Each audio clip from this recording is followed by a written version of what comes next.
Betty softly opened the huge, creaking door to the workshop, and dust whirled about, casting weird rays of light throughout the room. Betty heaves a sigh of relief as she realizes it is Saturday morning. We need the workshop to be completely empty, with all of the things sold. Since her late spouse left her with no assets, she needs the money severely. Betty was amazed when her son Mike helped her move the bench into the dust-free area on the ground.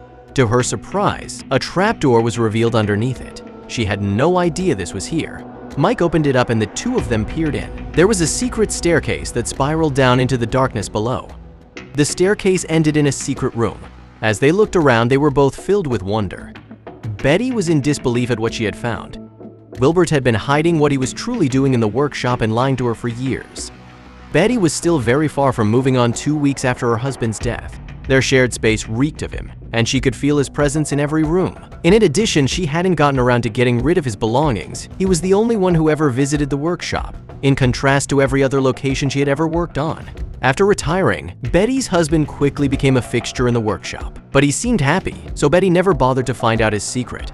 Her curiosity about the shed and the workshop she hadn't visited for 10 years was too strong to ignore. She spent the entire week pondering the mystery of why she had not gone inside in so long. She was determined to find out, so she called a local locksmith to help her get the door open. Finally, the door opened and she stepped inside the shed for the first time in 10 years. There was a bunch of tools, a workbench, and a large collection of documents and old photographs. She was amazed at how much she had been missing out on for so long. As she moved further into the workshop, she couldn't help but notice that the place was dustier than it should have been. Wilbert had died just 3 weeks ago, and the amount of dust in here was definitely not 3 weeks old. It was almost as if the workshop had not been used in years. She stood there for a moment, taking in the silence and the dust and feeling the presence of Wilbert's spirit in the room. She wiped away a tear and decided to tidy up the workshop to honor Wilbert's memory and to keep his legacy alive. Then something out of place caught her eye. It didn't make sense to her because he was always in here for hours each day, so what had he been doing if he wasn't working on the machines or with the tools? In a matter of hours, Mike excitedly moved the bench away from the spot to reveal something. It was the passageway to a secret room. Both mom and son were taken aback by the discovery of a secret trapdoor in the garage. Mike uncovered a set of stairs when he opened the unlocked trapdoor. The stairs led them to a narrow tunnel which they followed. As her son Mike told her to watch her step as she ascending the second set of stairs, Betty couldn't help but wonder how her husband had hidden this from her for all these years. On finally getting up, they were stunned to find themselves in a garage that had just one classy-looking car.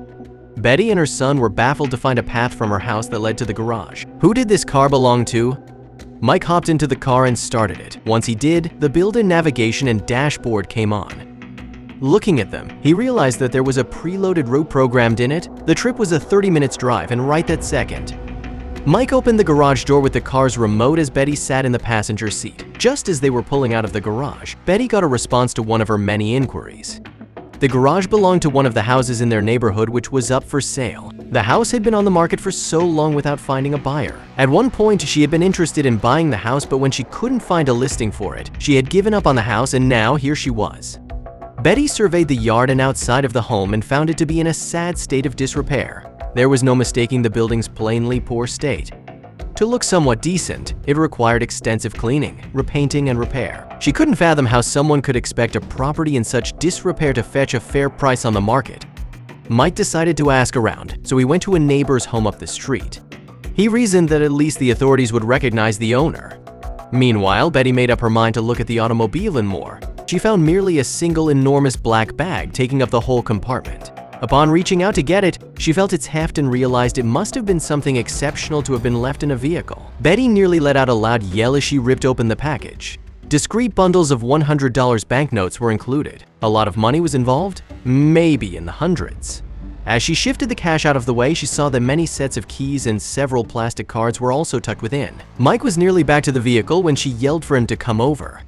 They couldn't believe their eyes. To answer the question, why would you need 5 phony identities, Betty got the dreadful thought that maybe she had never really known her late husband.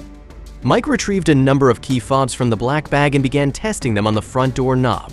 One of them finally did its job and opened the door. In the end, he decided to wait to contact the authorities until he had a clearer picture of the situation. Afraid of what they would find, took Betty inside with him anyhow. The home was equally as dilapidated on the inside as it was on the exterior. There was no electricity and just a sliver of light made its way through the drapes and shutters.